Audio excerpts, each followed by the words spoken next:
my friends in Poland, and they are worried that you align yourself too much with Putin. What's your message for them? Well, if I didn't align myself with both of them, you'd never have a deal. You want me to say really terrible things about Putin and then say, "Hi, Vladimir, how are we doing on the deal?" It doesn't work that way. I'm not aligned with Putin. I'm not aligned with anybody. I'm aligned with the United States of America and for the good of the world. I'm aligned with the world, and I want to get this thing over. You see the hatred he's got for Putin. It's fair enough. I mean, I can do that. He's got tremendous hatred, and I understand that. But I can tell you the other side is exactly in love with, him either. So it's not a question of alignment. I'm aligned with the world. I want to get the things. I'm aligned with Europe. I want to see if we can get this thing done. You want me to be tough? I can be tougher than any human being you've ever seen. I'd be so tough. But you're never going to do it that way, so. I would respond to this. So look, for 4 years in the United States of America, we had a president who stood up at press conferences and talked tough about Vladimir Putin, and then Putin invaded Ukraine and destroyed a significant chunk of the country. The path to peace and the path to prosperity is maybe engaging in diplomacy. We tried the pathway of Joe Biden of thumping our chest and pretending that the president of the United States' words mattered more than the president of the United States' actions. What makes America a good country is America engaging in diplomacy. That's what President Trump's doing. Can I ask you? Sure. Yeah? Yeah. Okay. So he occupied our parts, big parts of Ukraine, part of East and Crimea. So he occupied it on 2014. So during a lot of years, I'm not speaking about just Biden, but those time was Obama, then President Obama, then President Trump, then President Biden, now President Trump, and God bless, now President Trump will stop him. But during 2014, nobody stopped him. He just occupied and took. He killed people. You know what the contact 2015. 2014. 2014 and 2015. Yeah. So I was not here. Yeah, but that's exactly right. Yes, but during 2014 till 2022, the situation the same. The people have been dying on the contact line. Nobody stopped him. You know that we had conversations with him, a lot of conversations, my bilateral conversation, and we signed with him, me, like a new president. In 2019, I signed with him the deal. I signed with him, Macron and Merkel, we signed ceasefire. All of them told me that he will never go. We signed him with gas contract. Yes, but after that, he broken this ceasefire. He killed our people and he didn't exchange prisoners. We signed the exchange of prisoners, but he didn't do it. What kind of diplomacy, JD, you are speaking about? What do you mean? I'm talking about the kind of diplomacy that's going to end the destruction of your country. Yes, but if you Mr. President, with respect, I think it's disrespectful for you to come into the Oval Office and try to litigate this in front of the American media. Right now, you guys are going around and forcing conscripts to the front lines because you have manpower problems. You should be thanking the president for trying to bring it into this conflict. Have you ever been to Ukraine? That you say what problems we have? I have been to. I've actually watched and seen the stories, and I know what happens is you bring them on a propaganda tour, Mr. President.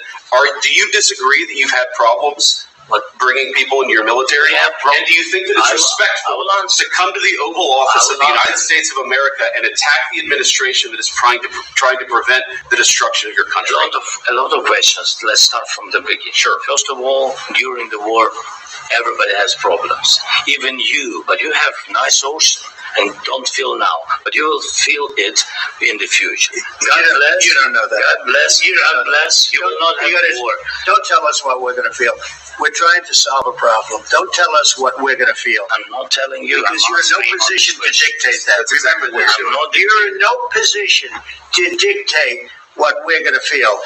We're going to feel very good. Feel influence. We're going to feel very good and very strong. You will feel influence. You're right now not in a very good position. You've allowed yourself to be in a very bad position, and he happens to be right about it. From the very beginning of the war. You're not in a good position. You don't have the cards right now. With us, you start having cards. Right now, you don't have you play cards. You're playing cards. You're gambling with the lives of millions of people. You're gambling with World War III. You're gambling with World War III. And what you're doing is very disrespectful to the country, this country. That's with back all to you. respect to you. Far more than a lot of people said they should have. Have you said thank you once? This A lot entire of meeting? times. No, in this Even entire today. meeting, you said thank you. Even today. You went to Pennsylvania and campaigned for the opposition in October. Offer some words of appreciation for the United States of America and the president who's trying to save your country. Please, you think that if you will speak very loudly about the war, you He's can... not speaking loudly. He's not speaking loudly. Your country's in big trouble. Can I Wait a answer? minute. No, you've done a lot of talking. Your country is in big trouble. I know. You're not I winning. know. You're not winning this. You have a damn good chance of we are coming out staying- okay because of Mr. us. President, we are staying in our country, staying strong from the very beginning of the war. We've been alone, and we are thankful. I said thanks You haven't in been this alone. cabinet. You haven't not been only alone. in this We cabinet. gave you, I this said stupid president, $350 billion.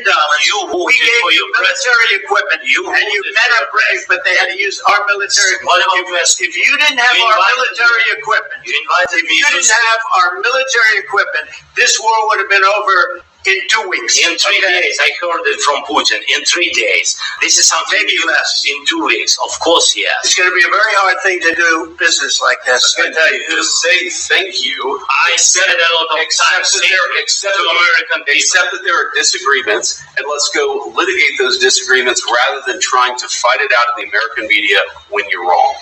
We know that you're wrong. But you see, I think it's good for the American people to see what's going on. I understand, sir. I think it's I very understand. important. That's why I kept this going so long.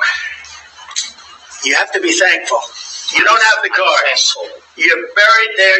Your people are dying. tell you, You're running I low know. on soldiers. Don't- Listen, don't play you're this, running Mr. low on President. soldiers.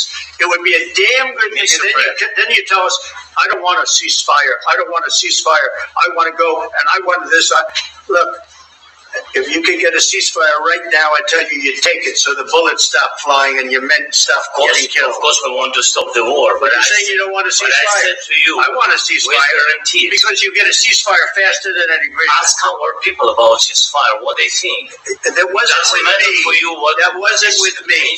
That was with a guy named Biden, who was not a smart person. That was with Obama. It was your president. Excuse me. That was with Obama, who gave you sheets, and I gave you javelins. Yes. I gave you the javelins to take out all those tanks. Obama gave you sheets.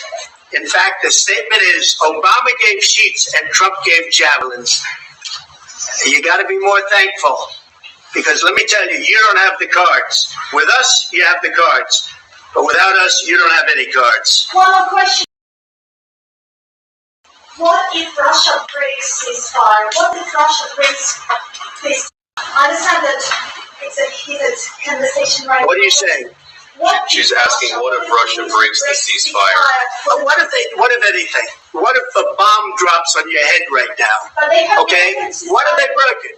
Many- I don't know. They broke it with Biden because Biden, they didn't respect him. They didn't respect Obama. They respect me. But what- Let me tell you, Putin went through a hell of a lot with me. He went through.